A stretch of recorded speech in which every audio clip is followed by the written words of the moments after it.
Welcome to Changing the Narrative. I'm your host, Sammika Cosey. Thank you all so much for joining us today. Today, I am honored to sit with Carrie. She is a dedicated pediatric nurse and a parent of a child who is on the autism spectrum. Today, we are going to discuss her journey as a parent and also a healthcare professional. And then she's going to share how she's been able to find balance throughout it all. So please help me welcome Carrie, everyone.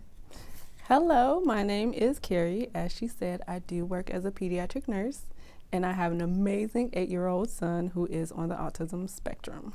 And so I do want to talk about that a little first. And so your son is 8 years old. What age was he when he was diagnosed with autism? He was clinically diagnosed when he was about 6 years old. Okay. Can you share your journey a little with how he was diagnosed? What made you go and get him tested? Absolutely. So very early on, I knew he was a bit different, and I suspected it was autism, but he didn't get tested and evaluated for autism until he was 6 due to a difference in feelings toward diagnosis and everything. Okay. When he was about 2, during his checkup, his pediatrician was a bit concerned that he hadn't said any words and he wasn't progressing with speech the way kids usually do. Mm-hmm. So they told us that we should look into early intervention, which we did, and he received speech therapy during that time. I wanted to get him diagnosed and get him evaluated, but it took a while, again, because of difference in beliefs and diagnosis and things. Can you share a little bit about that, if you don't mind?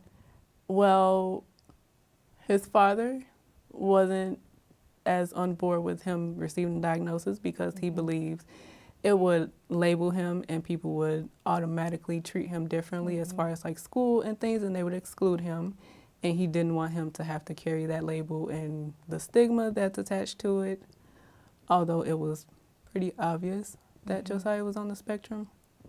What type of behaviors or things did you all notice? So I know you mentioned that the doctor was concerned because of his speech. Mm-hmm. What else did you all see? He does auditory stemming. So he'll hold that E sound for a very long time. He does the hand flapping and the clapping. He covers his ears with certain sounds. He had fixations very early on. The first one I think we noticed were clocks. He was very fixated on time. Okay. The moment he woke up, he had to go look at all the clocks in the house to make sure time was still being timed. Mm-hmm. And it was just a lot of quirks like that was okay, this is more than just a late talker. Okay.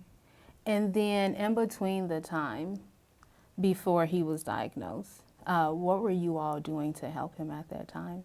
During that time, he was receiving therapies through school, mostly because when I would go out and try to do outside therapies like ABA, most of them required a diagnosis before he could even enter. So we mostly relied on the school system to give him therapies like OT, PT, and speech. And now, fast forward to he's now diagnosed with autism. What led you to that push saying, no, we're going to actually go ahead and get him tested now? I felt like I was not doing right by him by not having him clinically evaluated and diagnosed. Because with the thing of looking for therapies outside, him not being able to receive it because he didn't have a diagnosis, that made me feel like I was shortchanging him and not helping him as a parent in any kind of way. So that's really what pushed me to finally say, okay, I know other people feel otherwise, but in order to do best for him, he needs his diagnosis. And what were your emotions at that time? Because now you're pushing forward to get him diagnosed, but you're probably also still dealing with other family members who didn't want that to occur. Initially, when I received the diagnosis, I was happy, kind of. It was like a sense of relief.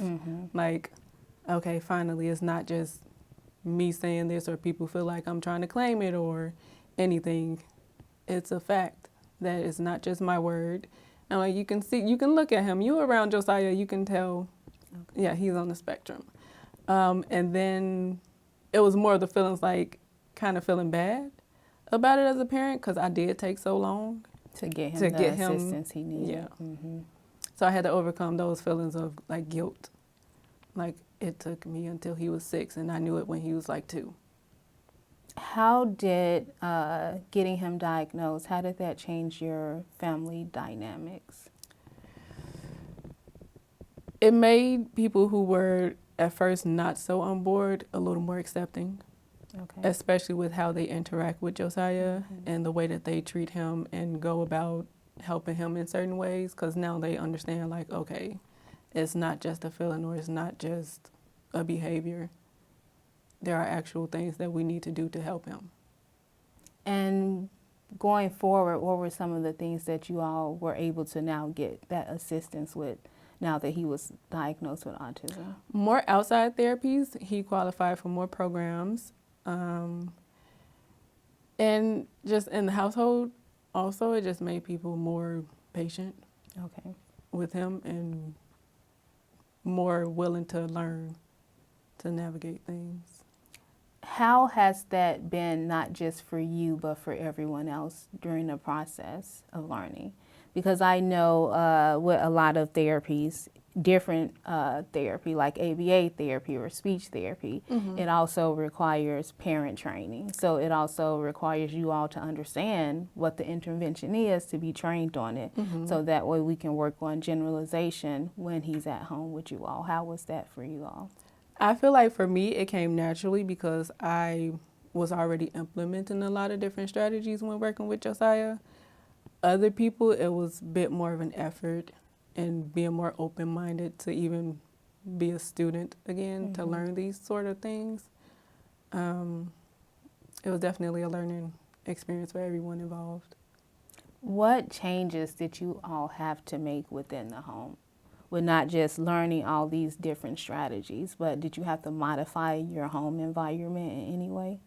So after the diagnosis and further understanding Josiah, we understood that structure goes a long way with autism and routines and everything like that. Beforehand, it was a little more lenient, trying to like raise him the way you raise every other kid, like not so much structure.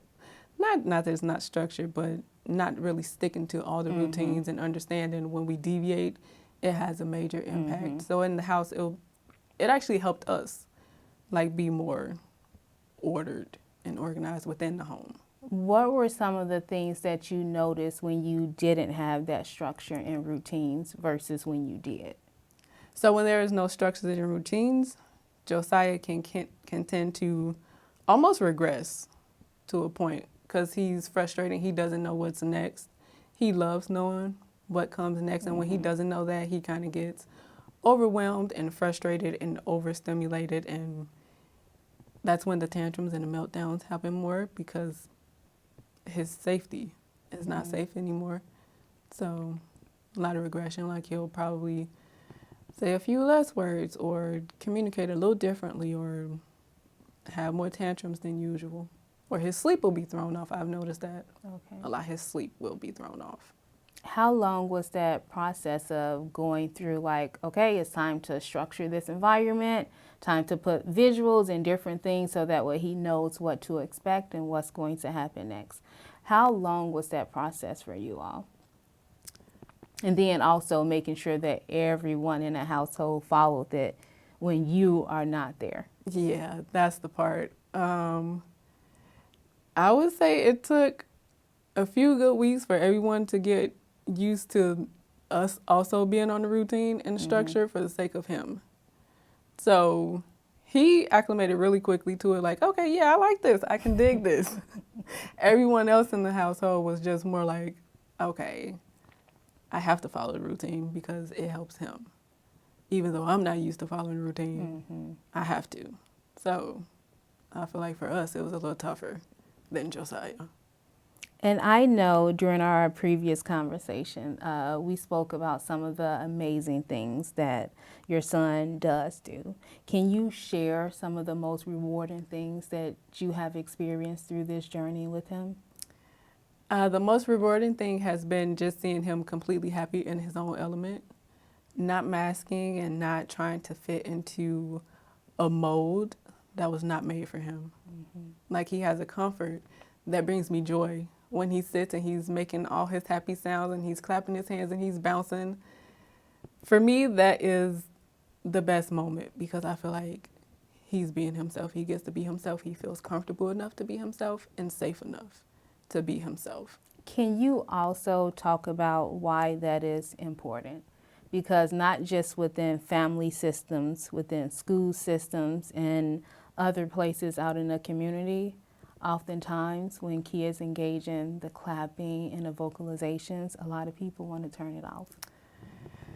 A lot of people do want to turn that off, and I have witnessed that.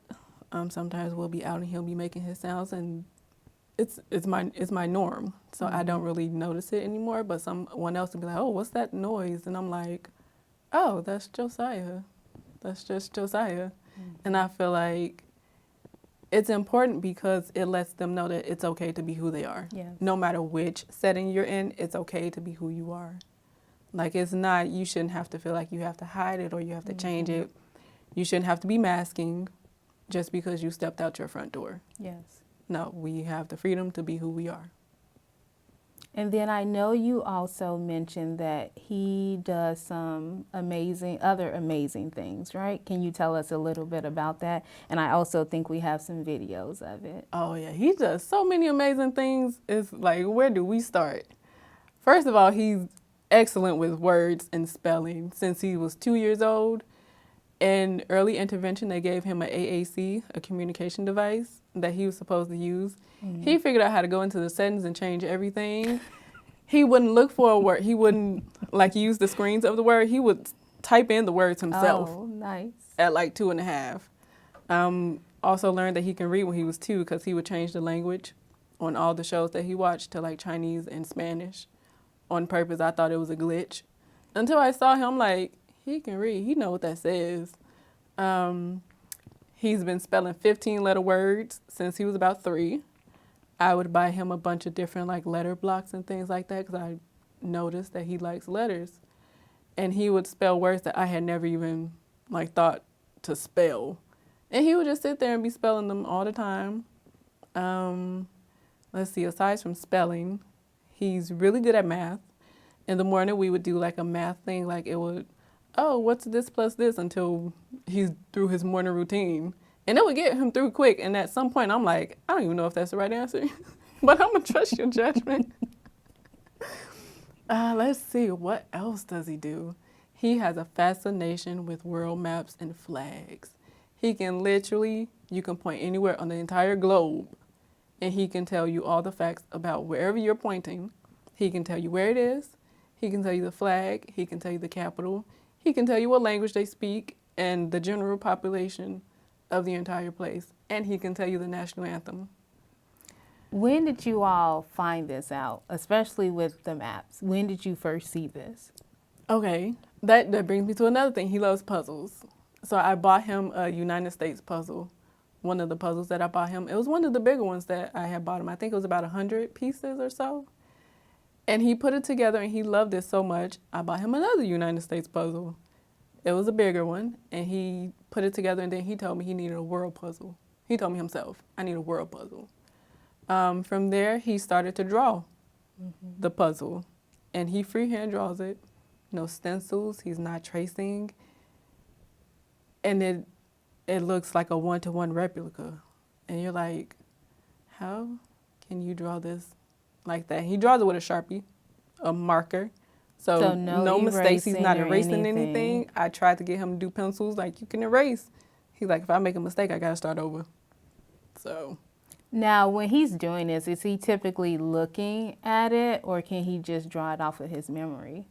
When he first started, I had a huge map on the wall that he could look at. But now he can just draw it straight from memory. And then he colors in each place with the flag now. Okay. And he's also creating his own like world puzzle piece by little bitty piece. Some pieces are this tiny and some pieces are this big. He's making his entire puzzle himself. Okay, that's amazing. Mm-hmm. Why is it important for you with everything that he's doing, how creative he is? Why is it important for you to make sure that you continue to encourage that? And why is it important for other families who are listening? I encourage it because I never want him to stifle himself. I never want him to minimize himself. I never want him to look at anything that he does with a judgmental eye of himself, because people can be hard on themselves. Mm-hmm. And I want him to lean into his interests and into the things that he's creating and have a sense of pride in what he creates. And I want him to continue to do what makes him happy and what brings him joy, because that's what we should all do.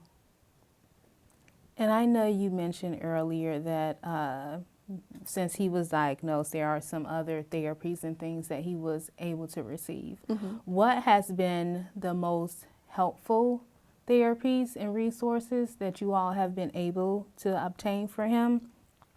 And then why was it all so important for you to encourage them, everyone else who was working with him, to encourage and support his creativity too?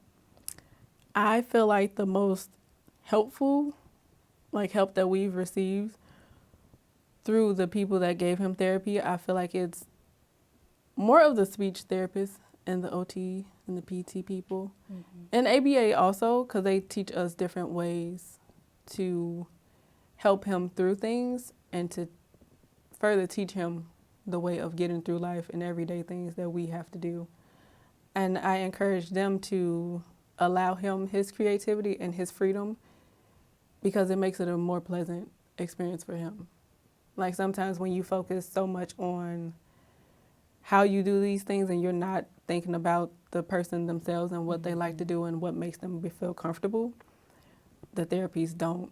It's not gonna work. It's not helpful, because we've encountered some of that too, where it's like so rigid or so strict that it doesn't have a positive impact on him. Mm-hmm. He never had the opportunity to be himself during those moments. So, and now it became aversive for him to be there with them.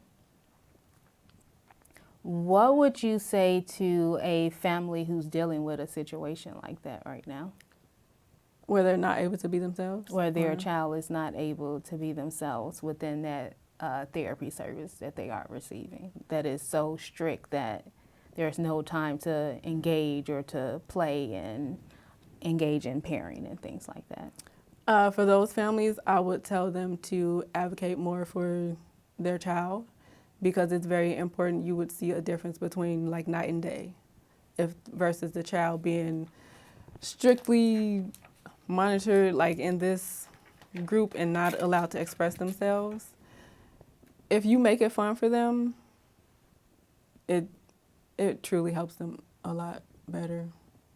Now, throughout this entire process, why has it been important to have a support system? And how has your support system been for you? It's important to have a support system because it gets hard. For any parent that has any child, honestly, you understand that it gets hard. Not every day is going to be a rainbow and sunshine day. Some days are full of storms. And it's important to have a support system there to help you through the storms. Like if you need a break, you need someone that you can trust to help you be able to take that break. Mm-hmm. You need someone who you know will be patient with both you and your child. You need someone who's going to motivate you and support you and speak life into both you and your child. Mm-hmm. That's where a support system comes in very handy. And without it, not saying you can't do it without it, but some days are very hard. Especially for a lot of families who need that moment away just to take a break. Mm-hmm. And then a lot of parents that I speak to, they often can't find someone to be with their child in those moments that they do need those breaks. they have people there, but just as you said, you need to make sure that those people that you're leaving your child with is going to have that patience, is going to provide your child with the same type of care that you will give to them, because that's important, especially for a child who has autism. And without that, the break is not really a break. You're spending the whole break worried and stressed and thinking about your child being okay or not. Yes, and that's so important too. And so there is a lot of families who are out there who are just starting this journey. What would you say to them? I would say a diagnosis does not change who your child is. It does not make something wrong with them. It does not make them less than anybody else. They will still be your child. Now they just have a diagnosis and you have more access to things to help them along the way. It can be scary. It can be stressful. It can be downright scary, just scary. But it can be a good journey as well, especially learning to navigate your child and yourself at the same time. And that is so important. So I know in the beginning you mentioned that you are also a pediatric nurse, correct? So with being a nurse and then having a child who has autism, how were you able to find balance for yourself as a parent, balance within your career, and then bringing it all together? That's interesting because I feel like the balance just naturally happened because I work with a child that's very similar to Josiah. So it's almost like I never leave the role. Like between home and work, I never leave the role. And because the child I work with is very similar to Josiah, they also understand where I'm coming from. So if I need a day or I need some time or I'm having some issues, they also understand where it's coming from. There's never been an issue between work and home as far as Josiah. Okay, because that was going to be my next question, being in the healthcare field and then making sure you prioritize Josiah also. The importance of being able to advocate when, hey, my son has an appointment this day. He has therapy that I need to be at on this day. So that is so important to make sure that you're able to show up for him also. Have you ever had any moments outside of like work or anywhere else that you felt that you had to advocate for your child? There was one time that he was placed in the school that I feel like wasn't going to be very beneficial for him and his growth. Actually, he kind of reverted quite a bit when he attended the school, and I had to advocate for him so that they can redo his IEP and change a few things within, because the IEP stated that he needed a few more supports and therapies than he actually needed, and kept him from being able to attend a different school. Okay. So I had to have the meeting with them and be very vocal and stand the ground like, I understand that he does need support in this capacity, but I think it would be beneficial for him to be in a different setting though. And sometimes that's hard for some families to go ahead and do, or sometimes they receive pushback from the teachers or admin at the school. But that is also important because a lot of parents have to know that they're also part of that IEP team too. They are very much a part of the IEP team. And before we end, can you share a message of encouragement or hope for professionals or for families who are also going through some of the same things that you have? A message that I would give to anyone that interacts, raises, or deals with children that may be on the spectrum or have a disability, I encourage you to have more patience with them and to allow them to be them and to make it a safe space for them ultimately. I want you to know that they are who they are, and with the right support and therapies, you all can do amazing. It doesn't mean it's the end of the road or the end of the journey, and it doesn't mean that it has to be a hard journey either. Just support them for who they are.